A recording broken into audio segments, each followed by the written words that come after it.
2 rappers and 2 vocalists. They were perfectly balanced, but they felt like something was missing.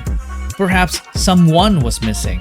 Someone who could take this already great group of guys and push them to achieve the next level, the extraordinary level. Someone so naturally gifted that he could stand out in the presence of the already talented group of young artists. This venture that Tatang Robin took needed an apex, so he started the online auditions.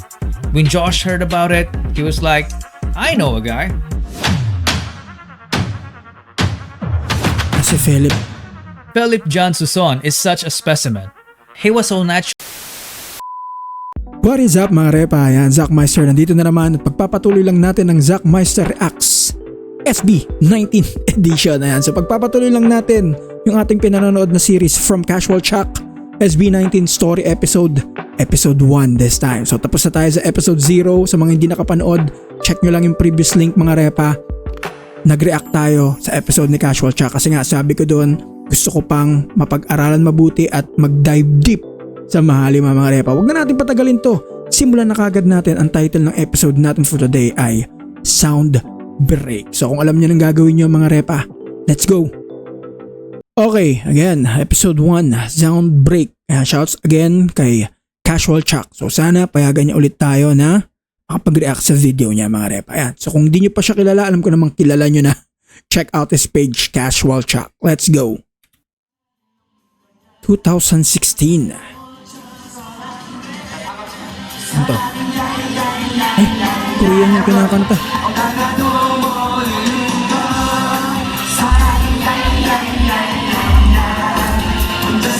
Ay, yun ito, parang luma. Nice to good vibes to This Cult is Triple. Cult Triple, a group of talented performers and comedians from Korea you've probably never heard of. They were formed back in 1994 when the word K-pop hasn't even been invented. In 2002, one of the members made the biggest mistake of his life, which will change the entire course of P-pop history. Okay, so may umalis daw dun sa Cult Triple, tapos nag-change daw yung P-pop history. Oh, exciting. Let's check this out.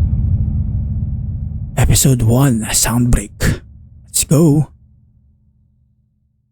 Do you remember this song? Ay, hindi ko pa alam to mga repa.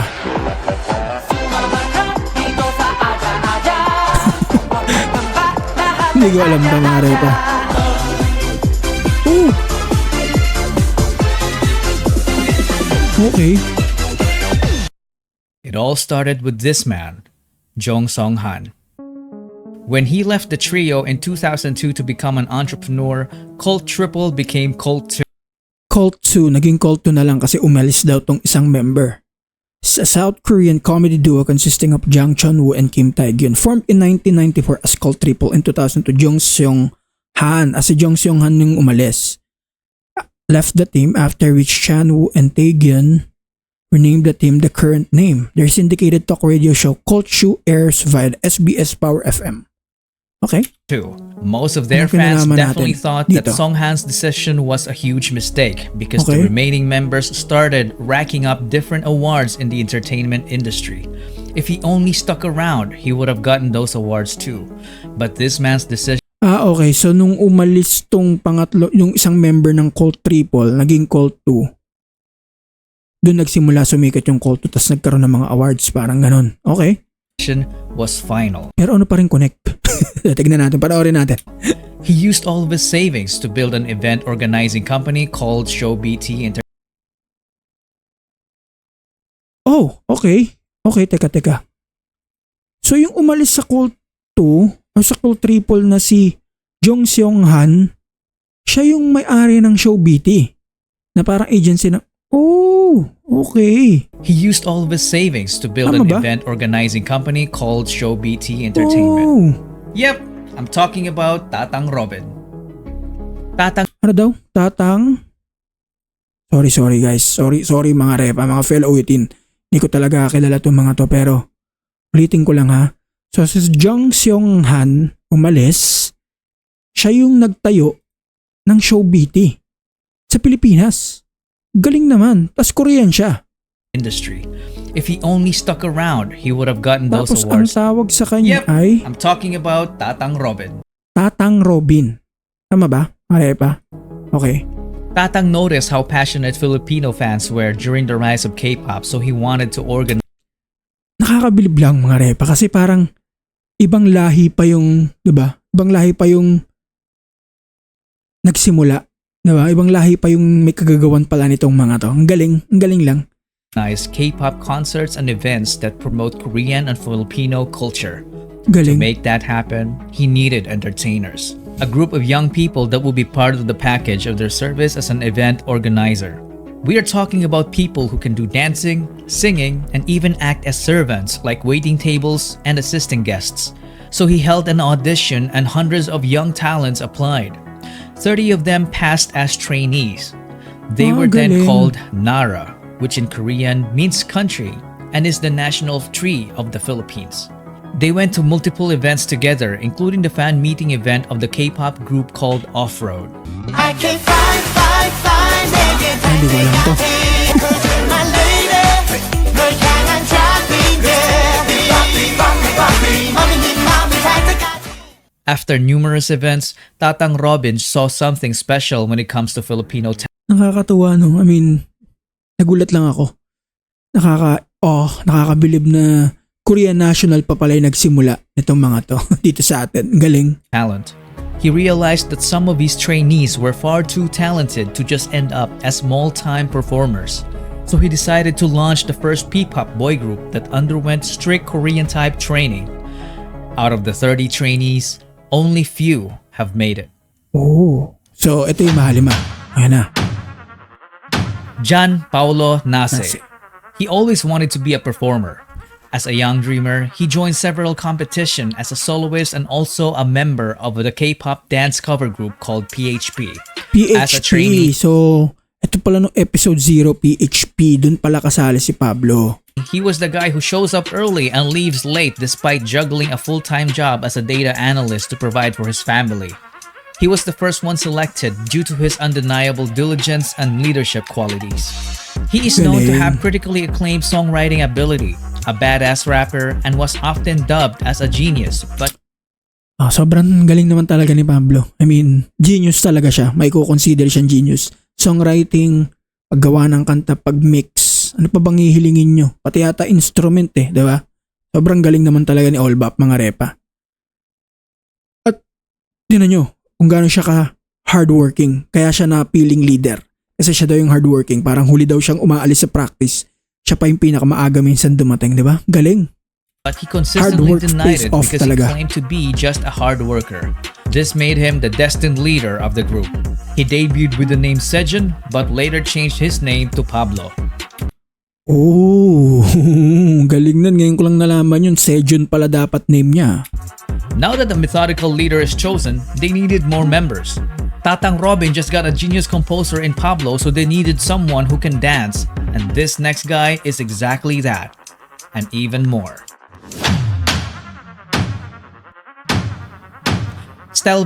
Stelvester. Para Sylvester Esther Ahero. He was only 16 when he started competing as a Bata. dancer while studying. He was a born winner despite growing up as a bullied kid. He made performing his escape from the Bata harsh niya dito. reality of the world. He did a great job channeling the negative aspect of his life and converting it by winning multiple K-pop dance cover competitions with his group Sayon. Sayon naman yung grupo niya. So si Pablo mula dun sa episode 0 na kasama pala siya sa PHP. Si Stel kasama sa Sayon. Hindi ko alam.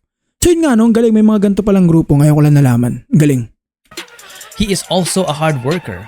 He was teaching dance to kids while competing. There was a point when he worked too hard that it threatened his life due to poor health. He Pwede pa kaya akong sumali? Hindi, joke lang. is a very skilled choreographer. In fact, he's the main culprit behind most of SB19's snappy and amazingly synchronized dance routines. But little did they know that dancing wasn't even his only talent. He easily became the main heavenly voice of the group because his vocals were just I'm still on your side. Galing. out of this world. He debuted as Stel, the main vocalist, the lead dancer and choreographer of the group. Okay, so may Sejun na, si Pab, si Olbap, tapos si Stel. Si Olbap talaga yung genius, yung lyricist, tapos si Stel yung choreographer saka main singer daw. Okay. Si Josh pangatlo. Josh Cullen Santos became homeless at the age of 16 and it was his decision. He's had the worst childhood among the other members. From growing up in a toxic environment to being physically abused as a Ito may kwento ako sa inyo about kay Josh mga repa. Magugulat kayo. kid by May connect kami nito eh. their nanny. At an early age, he witnessed what it feels like to be a member of a middle-class family that went rock bottom in just a matter of months. He experienced getting evicted from apartments to smaller rooms. It came to a point when his family had nothing to eat but ketchup and salt. They had no permanent address. Because of that, Josh and his sister dropped out of school multiple times, so they got bullied at school for being repeaters. Sometimes he would get into fistfights for defending her. Josh had enough of this, so he took matters into his own hands by leaving. He became independent and started working as an internet cafe attendant. Ayun. So yan. So si Josh nagtrabaho sa internet cafe, di ba? Tapos mga repa, merong akong friend na nag-message sa akin dun sa dati namin tinitirhan sa ACM Homes. Dito rin sa Cavite, sa Emos. Na si Josh pala ay napatira dun. At yung isang computer shop doon na sikat sa may subdivision namin, si Josh ang naging bantay. So papakita ko sa inyo, try kong hanapin yung conversation namin tapos papakita ko sa inyo. Okay mga repa, so hindi ko alam kung mababasa nyo to pero tatry ko na lang i-post. So ayan, so yung buwan, January na nag-post ako dun sa video reaction ko kay Josh, yung Get Right niyang video at yung Ato issue. Nag-message sa akin tong kaibigan ko. So si Ivan, parehas kami ng subdivision na tinitira niya sa ACM Homes, which is dito lang din sa Imus, Cavite. Ngayon kasi lumipat na kami banda malapit sa Molino na. So nag-message siya sa akin, which is natuwa ako. Ito yung sabi niya muna ng una. Pre, alam mo yan si Josh, taga ACM. Nung una sabi ko, pre balita. Tapos ayun yung reply ko, totoo? Gagi di nga, kaya pala sabi ko parang familiar. Alam mo yung tambayan namin na shop na malapit sa Chicharap dati? Oo, kala ko nga si Brian, which is ibang story yun, ibang kaibigan. So eto na yung sinabi niya, siya bantay dun dati. Hahaha, binubuli lagi ng tropa. Pero dati pa yon. Hindi na natin pwedeng dati pa yon. Part naman talaga ng story yon. Ayan, sinabi sa video na binubuli siya. Kaklose namin dati yan.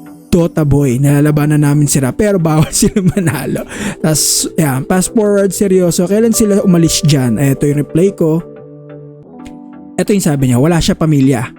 Stokwa. So which is nagmamatch dun sa video nga naman na talagang parang siguro si Josh nag-decide na maging parang stowaway siya, parang walang permanent na tirahan, diba? Inampun lang ng may-ari ng shop kaya dun siya nakitira. Nung sinara yung shop, umalis na. Tapos sabi ko, totoo ba lahat pre? Tapos eto, sabi ng friend ko, trip niya talaga mga Korean dati, kaso mga babae, yun lang sound trip niya. I-content ko kasi baka mabash ako kung hindi totoo. Well, ngayon naman kami mag-usap ng kaibigan ko, Joshua Tengo nga tawag namin dun eh. Bakit? Yun lagi pangalan niya sa Counter-Strike. Nasabi ko, sayang kung may kamag-anak sana sa ACM, interviewin ko. Yun yung dati namin subdivision. Di ba nagbabasketball yan? Wala ba old pics? Sabi niya, naglalaro din. Wala pa, hindi pa uso kasi smartphone noon. Mga 2006, so ganun na katagal. Siguro batang-bata pa si Josh noon. Yun. So, yun lang, ayan. So yun lang, nakakatuwa mga repa na, may connect kami na may connect kami. Hindi Diyos, parehas pala kami ng subdivision na tinil. Sinabi ko ngayon sa misis ko, hindi rin siya makapaniwala, di ba? Parang, what a coincidence. And now, fan na rin nila ako and I'm reacting to their music. Galing lang. Okay, tuloy natin. Using his own income, he took the alternative learning system and was able to finish his high school degree. He clearly had no background in performing. Not until he met new friends from the dance community, which led to him meeting Stel and Stel dito. They became co-members and went on to win numerous K-pop dance cover competitions all over Asia. They even met BTS during one of their winning runs in Korea. In a way, Josh was saved by Stel after trying so hard to save himself. And it paid off because after training, Josh ended up debuting as the lead rapper and dancer magkasama na sila ng of the Stel group. pala talaga. Tapos Justin Justin the Joss didn't have to audition. Apparently, he was a very good-looking guy that when he joined a talent workshop as a teenager, Ano siya parang unang kita ko dito, parang sabi ko, ito talaga medyo K-pop talaga. Kasi pogi, tapos singkit.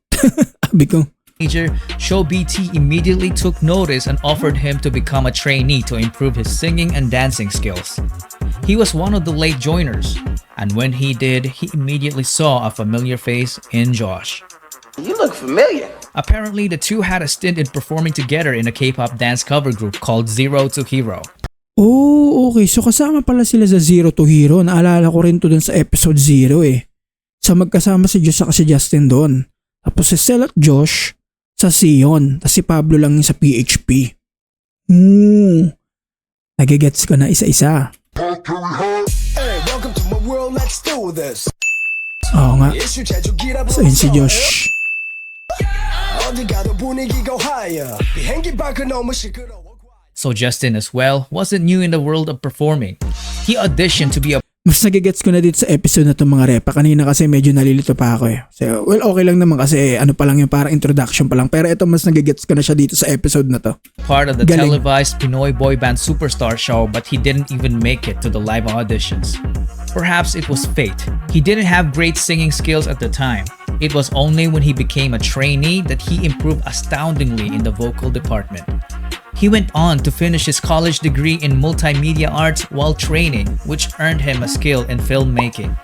He then Magaling mag-direct to si Justin eh, diba? Parang mostly parang may say siya sa music video if I'm not mistaken. got selected to debut as the main visual, the sub-vocalist, and the creative director of the group. Sabi ko na eh. He was the would-be director behind the record-breaking ppop music video, What, and more. But that's a story for another video. At this point, Show BT seemed to have completed Isa na lang. 4 members in a ppop group, a nice even number. 2 rappers and 2 vocalists. They were perfectly balanced, but they felt like something was missing. Perhaps someone was missing. Someone who could take this already great group of guys and push them to achieve the next level, the extraordinary level. Someone so naturally gifted that he could stand out in the presence of the already talented group of young artists. This venture that Tatang Robin took needed an apex, so he started the online auditions. When Josh heard about it, he was like, I know a guy. Si Philip. Philip John Suson is such a specimen. He was so naturally gifted that excelling in sports looked like a walk in the park for him. Galing. He grew up in a church under the care of his grandparents. He was an artistic kid, so he was active as an editorial cartoonist in school. Nobody taught him to play musical instruments. He taught himself by just listening to the music, so he ended up becoming a southpaw guitarist. Galing. But So tinuruan niya yung sarili niya mag-gitara kaya hindi niya alam na gano'n ang gitara. Akala niya ganito. Galing. Kumbaga yung dedication niya nandun. he later fixed it as he learned more. He didn't even know that he could dance until he was forced to in order to get good grades during their school intrams. After discovering dance, he transformed from a guy who didn't know it to someone who can fly. Because of his raw talent, he ended up teaching dance to the entire school and continued on to form a K-pop dance cover group called Amigo. So eto yung Amigo 7 ng grupo naman ni Ken or ni Philip. So far si Pablo sa PHP, si Philip sa Amigo 7, walang connect. Tapos ang mostly magka-connect pala yung tatlo, si Justin, si Josh, saka si Josh, saka si Stel, naging magkakasama na. Although kilala ni Josh to si Philip sa Amigo 7 na group. Siguro nakakalaban nila. Apparently, his group gave Josh's group so much trouble Galing ka, during their tama. early Nakakalaban nga ni na Josh, grupo ni na Josh competitions to. because they were Kaya kilala very niya good si Ken. rivals. So he decided to recruit him. But Philip was hundreds of islands away and didn't have the money. What did Josh do? Ang galing ng mga repa, isipin mo, kalaban nila Josh to si Philip. Pero dahil nakita rin naman ni na Josh na talented yan, kahit kalaban natin yan. Diba? Pwede yan, pwede sa atin sa grupo natin yan. Diba? Ganun yun eh, parang talents sees talents din eh. Parang ganun. He shelled out for his plane ticket. With nothing else to pinasusan lose, pa ng Philip ticket. went and left his previous life in the countryside. He then trained with the boys and officially debuted with them as Ken, the main dancer, the bass vocalist, and the lead rapper of the group. One thing to note is that they were an Kompleto na. unlikely bunch because they wouldn't have met each other if Tatang Robin stayed with his already successful group in Totoo. Korea. Justin failed Totoo mga repa, kung hindi pala umalis si Tatang Robin dun sa grupo niyang Cult Triple or Cult 3, ano ba yung Cult Triple? Diba? Hindi pala mabubuo itong Mahalim ah. Ang galing no? That's fate mga repa, that's called fate. his first audition, so he didn't even bother to audition again because he diba? thought he wasn't ready. And Josh wouldn't have attempted to recruit Ken if Show BT's training program didn't even exist. Galing. And that, ladies and gentlemen, is the butterfly effect. When a small and seemingly insignificant occurrence has a rippling effect through time, leading to a consequential event sometime long after the initial event, or as Google would put it, a phenomenon whereby a minute localized change in a complex system can have a large Totoo kasi 'di ba parang kung hindi pala umalis yun si Tatang Robin dun sa grupo niya dati, hindi lahat mangyayari to. 'Di ba? Isipin mo kung nagstay si Tatang Robin dun. Wala na. Wala na tayong Mahalim ah. Wala na 18. Diba? Ang galing. Ito yung butterfly effect or fate. Kumbaga, fate talaga. Lahat ng nangyayari talaga. Hindi lang dito applicable sa mga buhay natin. Diba? Mga repa, mga fellow 18. Everything happens for a reason talaga. Diba? Galing. effects elsewhere. Tatang Robin's so-called mistake back in 2002 led to forming the future totoo. P-pop Kings. In 2018, SB19 was formed. The name of the group was carefully picked. The number 19 is the sum of Korea and the Philippines area code digits 82 and 63. Sum 82? Sum o difference? Baka difference 82 minus calculator natin. Kasi ang sum addition pag inad natin tong 82 plus 63 malaki. So feeling ko difference which is subtract. 82 minus 63. Difference. Difference. Siguro nagkamali lang ng konti si Casual. 3. So 8 plus 2 plus 6 plus 3 is 19. Sum nga. So hindi pala 82 plus 63, 8 plus 2 plus 6 plus 3. Pero kahit difference SB doesn't only mean show BT. It is all about their ultimate goal for Pinoy sound to break into the music industry, which is fearlessly represented by this praise. Soundbreak.